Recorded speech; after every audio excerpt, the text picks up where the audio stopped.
Bonjour à tous, aujourd'hui je suis chez Justin. Salut à tous. Et il m'invite pour faire une petite partie ma caravane contre ses raiders. Ça fait très longtemps que j'ai plus fait du Warboon, ça va faire du bien. Donc c'est parti pour le premier vrai rapport de bataille. On va bien se mettre sur la gueule. Ouais, c'est go. Go. Les raiders de Justin sont dirigés par un leader nomade qui lui permet pendant la phase de leader de déplacer un personnage non engagé de 2 cases. Et sa bande est composée d'une coursière, donc ici on a pris une jammeuse qu'on a convertie, d'un Oshigoru, d'un Rona, d'un joueur d'Orkedo et d'une formation de paria. Cette bande possède un objet, il s'agit du dynamoteur qui a été équipé sur la coursière, objet qui lui permet de récupérer des jetons ordre quand elle effectue l'action courir. De mon côté, ma caravane est dirigée par un leader baron, donc c'est un leader qui me permet de lancer un dé et peut-être d'obtenir un jeton ordre pendant la phase de leader, un jeton ordre supplémentaire de la couleur de mon choix. Dans ma bande se trouve une jammeuse, un analyste, un splatter, une formation de cop et enfin un Oshigoru qui a trahi sa patrie pour rejoindre la caravane. Pour mon objet, j'ai équipé mon splatter d'un canon rotatif qui lui apportera un dé supplémentaire au tir, mais lui apportera un malus de -1 pour toucher. Du coup, c'est toi qui as la main. J'ai le sablier. Parce que je suis le plus débutant. Ah, exactement. C'est pour moi. On va commencer par la phase des leaders. Ouais. Donc c'est ton leader en premier, ton leader qui te permet de déplacer un premier personnage. Et ça va être ceci. Donc c'est pas mal parce que ça lui permet de déplacer son Rona qui coûte normalement assez cher gratuitement. Moi, mon baron me permet de lancer un dé sur un résultat de 5+, j'obtiens un jeton ordre supplémentaire de la couleur de mon choix, ce qui peut être utile pour activer mon Oshigoru.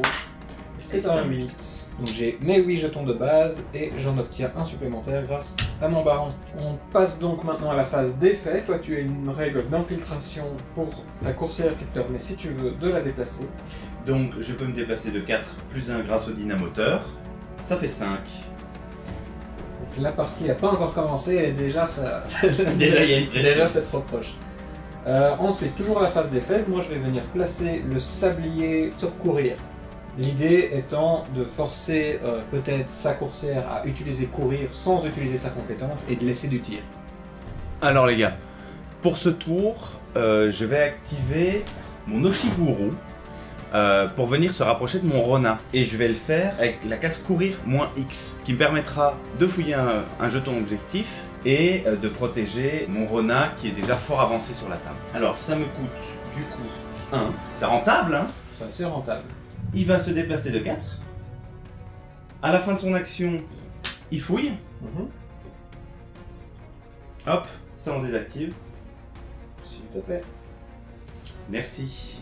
Du coup, c'est à moi. Ce qui m'intéresse, c'est d'utiliser une des 2 actions tirées. Parce que si lui ensuite il veut récupérer le sablier, il m'offre un deuxième tir et ça commence à devenir un petit peu violent. Je vais donc utiliser mon splatter. On va y aller très très fort. En espérant qu'il one-shot pas la coursière. J'en ai besoin. Et on va bouger et tirer. 1, 2, 3, 4, 5. Je peux venir faire le tour, me placer ici sur la ligne, avoir une ligne de vue sur notre petite jammeuse. Ouais, les couverts n'existent pas dans ce format, mais les lignes de vue sont bien efficaces. Hein. Ouais, en me plaçant ici, ça reste ma cible la plus proche et je reste à portée de mon analyste. Du coup, mon splatter, il a la capacité règlement de compte qui me permet de lui mettre un jeton stress pour obtenir un dé de plus et tirer -1 à -1. Il a un tir de base, un tir pour son règlement de compte et il a un canon rotatif qui lui apporte un dé de plus et -1 pour toucher. C'est-à-dire qu'il a 3 tirs avec -2.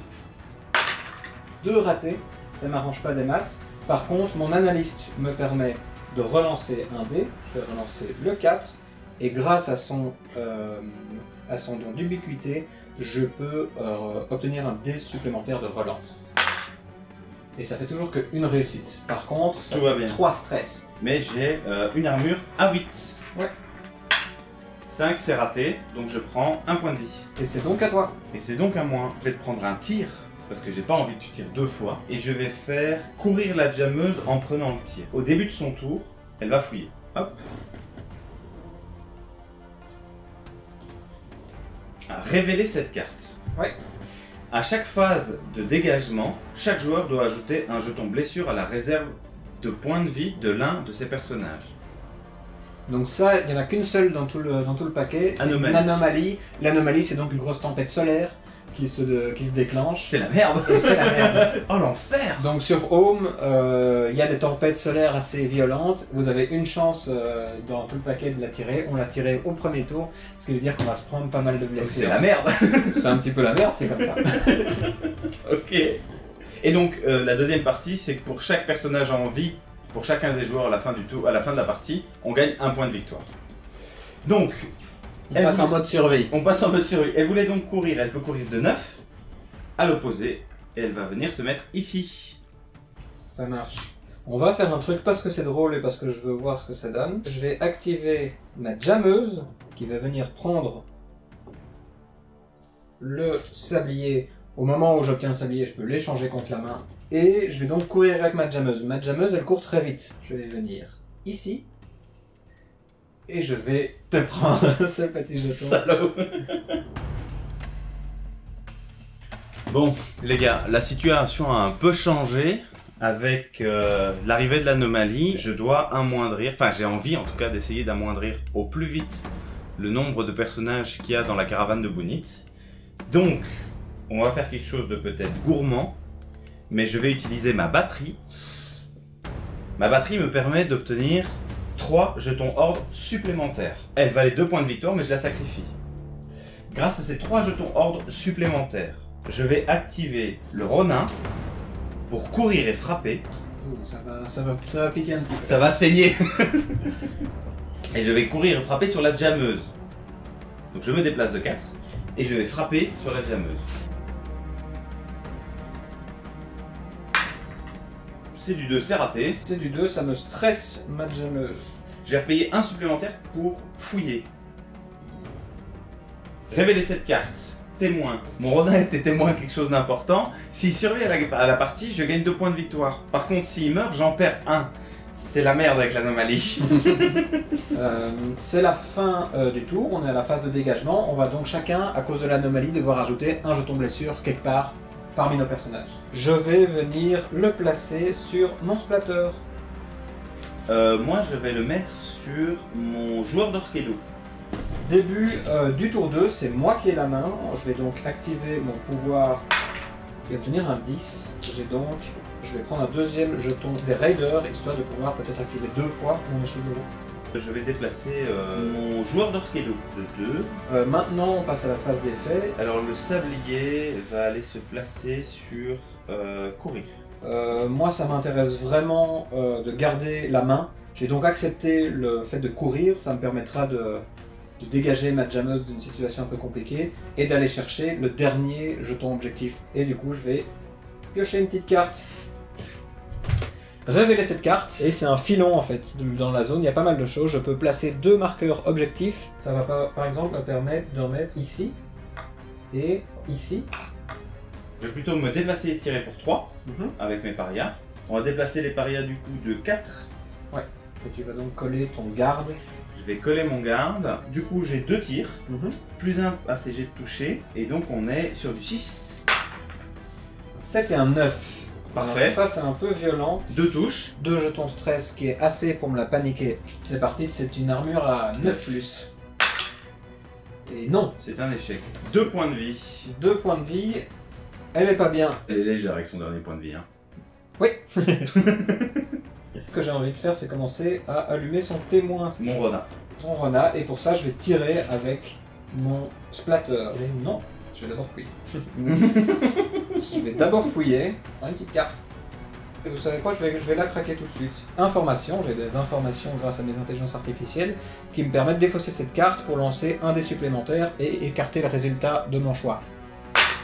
On a donc un 10, relancer un dé et obtenir un dé supplémentaire grâce à la compétence d'ubiquité et obtenir rien du tout. Alors, une armure pour le Ronin sur du 6, c'est un échec, donc il prend son point de vie. Ouais, ça m'arrange. Donc, moi je vais activer mon joueur d'Orkedo. Il va activer son pouvoir sur le pépère ici. Donc, je prends un jeton stress sur lui, une 2. Puis, je peux bouger mon joueur d'Orkedo du coup. Il va venir là. Si j'avais été un peu plus malin, j'aurais pu conserver un jeton de la caravane. Malheureusement, je me suis dit que j'allais garder un jeton Raider. J'ai été greedy, comme on dit. Donc, la fin de ce tour va être la fin de mon tour.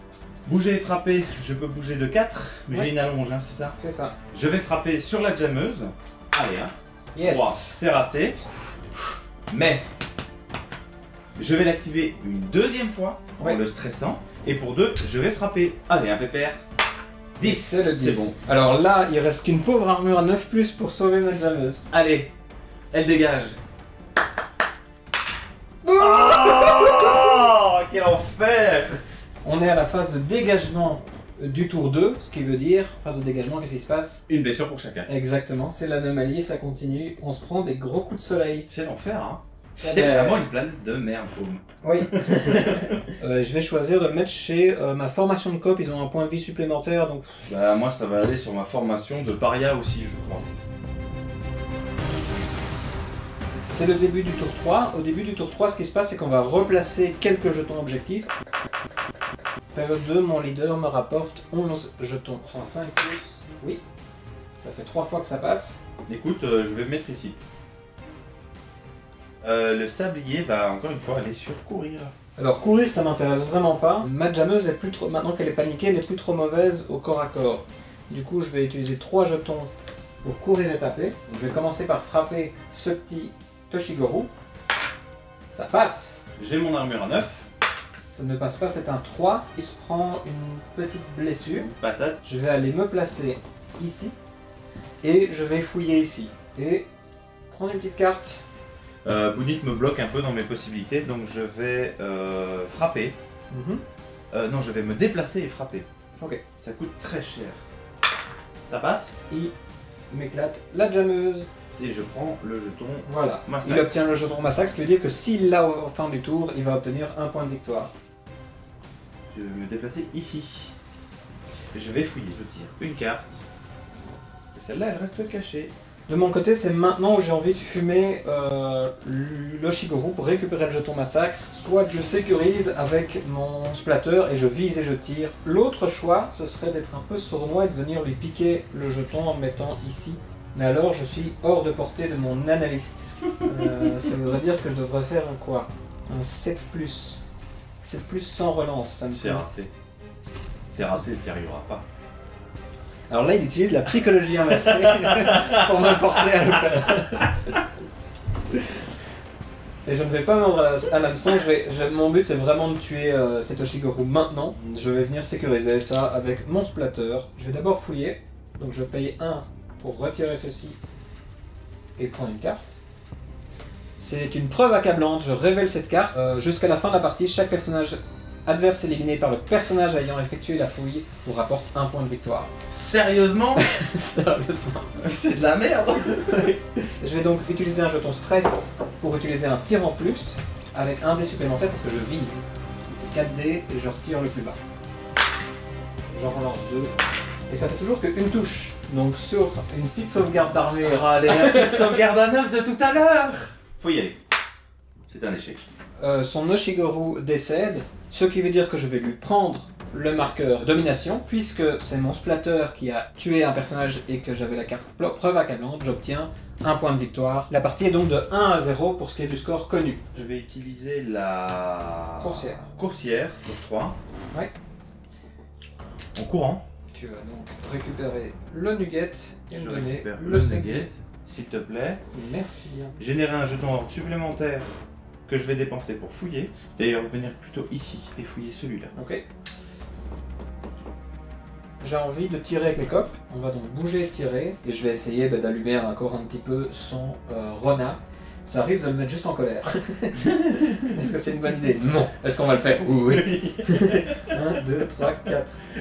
On va donc se mettre ici, avec mon dernier jeton. C'est la Avant de fouille. tirer, autant fouiller. Je vais tirer une petite carte. On va tirer. C'est une formation donc 2D. À courte portée, c'est du 7+. Il y en a C'est une touche. Donc ça te met 2 stress. Et tu as une armure. à 6. C'est un échec. Ton renard qui passe en panique. Tout à fait. Se déplacer avec ma petite dame. Non, c'est la deuxième fois que je l'active. Bon, celui prend juste un stress, auquel coûte que 1. Donc ça te permet d'aller fouiller et thésauriser un truc. Ce qui est- Voilà, c'est ça. Ouais. Donc je fouille. Donc tu vas te déplacer. Boum. Ceci, c'est fouillé. Ouais. Ok. Et moi non plus, je n'ai plus de jetons horde. C'est donc la fin du tour 3. Point de blessure. Exactement, s'il te plaît. Et moi, la blessure va aller sur le joueur d'Orchido. Et moi de mon côté, je l'ai mis sur l'analyste. Fin du tour, phase de dégagement, c'est moi qui ai le jeton de massacre. Je prends un deuxième point de victoire, ce qui fait qu'en score connu, on est à 2-0. C'est moi qui ai la main. Je peux déplacer un personnage de 2 en venant ici. Ok, colle mes copes. Moi j'ai un petit jet à faire pour avoir un jeton supplémentaire, ça ne passe pas. Ce qui veut dire que j'ai pas de jeton coloré des raiders pour activer mon Noshigoru. Mais il y a une règle dans Warband, on peut toujours dépenser 2 jetons pour en obtenir un de la couleur de son choix. Je vais donc placer le sablier sur bouger, tirer. On va tenter de fumer. Ok. Donc je dépense 4, je vais taper et courir. Ok, alors là t'es en colère et t'es à portée de ton Joueur d'Arkido. Donc j'ai 3 attaques à 6+. À 6+, exactement, donc c'est vraiment pas mal. Je vais utiliser une carte, information, donc c'est la carte qu'on a vue tout à l'heure, lancer un dé supplémentaire et écarter le résultat de votre choix. On va essayer, hein. Sur du 6. Bon, sérieusement. Alors il fait un gros échec. Quel jet catastrophique quoi. Jet catastrophique, on a donc 2, 4 et un 1. Et là je me sens en confiance, donc je vais droguer mes copes. Je vais leur envoyer un petit stupéfiant et sacrifier un point de victoire comme je suis en tête. Et je vais retirer 2 jetons stress. Ils ne paniquent donc pas, c'est donc à moi. L'objectif était de dégager mes copes et de tirer sur quelque chose. Je vais donc bouger, tirer, récupérer la main.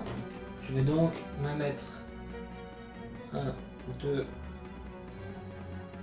1, 2, 3, comme ceci, et je vais protéger un peu mon analyste aussi d'une charge. Et je vais tirer dans le renard, qui est la cible la plus proche.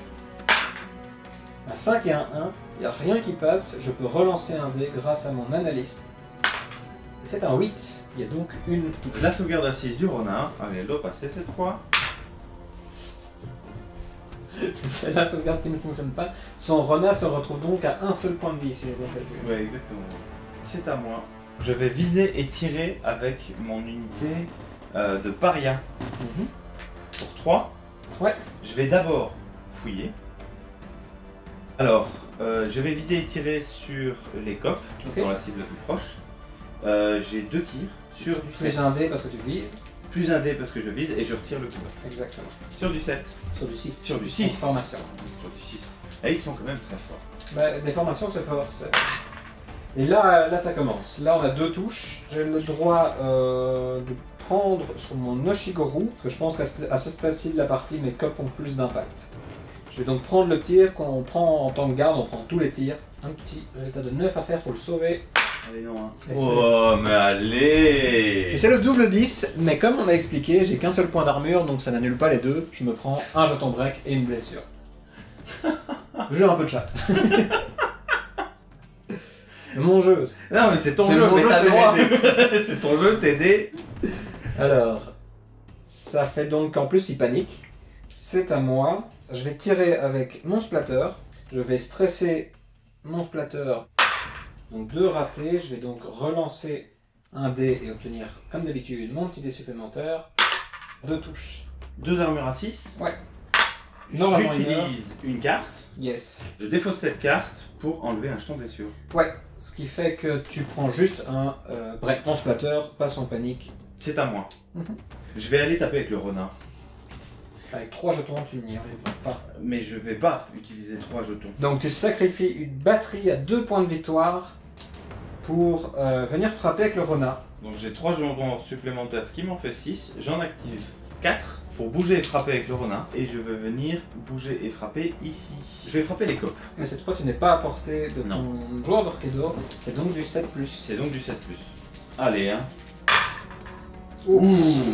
10-19. Je vais sacrifier le Shigoro. Tu prends toutes les touches sur le Shigoro du coup? Ouais. Non, c'est rentable. Ce qui fait que lui meurt et tu récupères le jeton massacre. Moi je dois absolument tuer le renard. C'est-à-dire que c'est mes copes qui vont devoir faire le boulot au corps à corps. Ils ont un jet important à faire là. Ça sera. Et c'est le 7. Donc il va s'en aller Ouais. vers les lames éternelles. Je récupère le jeton massacre. Tout à fait. J'espère que t'en as bien profité. Ouais, c'était super. C'était super. Fin du tour 4, il te reste 2 jetons d'ordre. Alors, avec ces 2 jetons d'ordre, je vais activer ma coursière pour 1, avec le moins X, la déplacer jusqu'ici, Ouais. et fouiller le dernier jeton objectif. Et je pioche une carte supplémentaire. Ouais. phase de dégagement. Phase de dégagement. J'obtiens un nouveau point de victoire. On est donc à 3-0 en connu et on prend un jeton blessure. Et on prend chacun un jeton blessure. Moi, le jeton blessure va aller sur ma coursière. Et moi, il va aller sur mon splatter. Dernier tour, c'est moi qui ai la main et c'est la phase des leaders. Petit jet pour obtenir un jeton supplémentaire. 4, non. Moi, je vais pouvoir dépasser une figurine de 2. Ouais. Je vais le mettre à longue portée. Donc moi, ça m'intéresse d'activer mon splatter en premier pour qu'il puisse récupérer un jeton de blessure. Pour 4, venir courir et taper en me plaçant ici. Et en mettant un petit coup dans les parias. Et je vais lancer un dé à 6+. C'est un beau 10. L'armure des parias, l'armure à 7, qui réussit. En état de panique, le splatter, il peut, à la fin de l'activation, défausser n'importe quel jeton de sa carte. Je vais donc retirer un jeton blessure. Je peux pas tirer au corps à corps. Non. Je vais frapper avec les parias. Ça fait donc 2 attaques qui touchent sur 6. C'est un échec total. C'est un échec total. Je vais réactiver un petit coup mon splatter, ce qui fait qu'il me restera vraiment pas beaucoup pour la fin. Mon objectif, c'est d'essayer de fumer le joueur d'Arkedo et de refaire un point de victoire grâce à ma carte de preuve accablante. Le splatter, qui va bouger tirer, il va venir se placer ici. C'est 2D à 7+. Et ça ne passe pas. Je vais tirer à longue distance sur l'analyste. Sur l'analyste, c'est le beau, c'est ce qu'il faut faire. En visant sur du 8. Et c'est la malchance absolue. C'est catastrophique, hein. Je dois l'empêcher de tirer parce qu'il ne pourra plus tuer mon analyste parce qu'il est trop loin. Donc il ne me reste qu'à activer une dernière fois mon splatter en tirant et en espérant faire un point supplémentaire sur le joueur d'Arkedo. Il me faut un 7+. Et non, il lui reste pas mal de jetons horde, mais il est bloqué au niveau du tableau d'action. Il ne sait plus aller mettre un point de dégâts quelque part. Ce qui veut dire que c'est la fin de la partie. C'est toujours moi qui ai le pur massacre. Donc je passe à 4. 4-0. Et en termes de points de victoire, j'ai trouvé des stupéfiants. Et de l'astérium.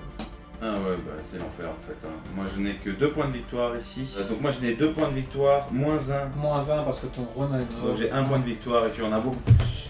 Oui, c'est une fin de partie où on termine 8-1. C'est une victoire écrasante de la caravane. Félicitations tout de même. Il y a eu un Rona qui a pas réussi à... Qui a rien réussi. Donc fin de partie, c'est un gros score de 8-1 pour ma caravane. Il y a eu un gros manque de chance au niveau des jets pour toucher. Mes relents ont bien aidé de mon côté. Et, oui. Mais de mon côté, en fait, il y a quelques manques de succès au dé, mais ce n'est pas ça qui a fait la partie, c'est surtout les choix de déplacement que j'ai fait. Puisque j'ai été extrêmement agressif avec le Rona, ce qui n'était pas une mauvaise chose, mais j'ai tiré la mauvaise carte associée à lui, puisque j'en avais besoin pour être agressif. Et j'ai continué à l'utiliser de façon agressive, alors que j'aurais dû me replier sur le tir et être beaucoup plus économe, et y compris économiser au niveau des points de victoire et ne pas sacrifier, parce que j'ai quand même sacrifié 3 points de victoire pour les transformer en jetons ordre, suite aux cartes. Je crois pas que ça aurait changé le résultat final, mais ça aurait été une défaite beaucoup moins grossière que celle qui est là maintenant. Mais ce n'est pas grave, c'est une très bonne redécouverte. Donc on vous dit à bientôt pour un autre rapport de bataille. Ouais, on va essayer d'en refaire un une prochaine fois avec des bandes un peu différentes. Là, il faut dire aussi des bandes que j'avais fait, j'avais pré-tiré un petit peu avant le jeu. Tout à fait, la prochaine fois, cette fois-ci, Justin il va pouvoir regarder un petit peu les cartes. Je serai à la composition de la mienne. Yes. Allez, ben à la prochaine. À très vite à tous.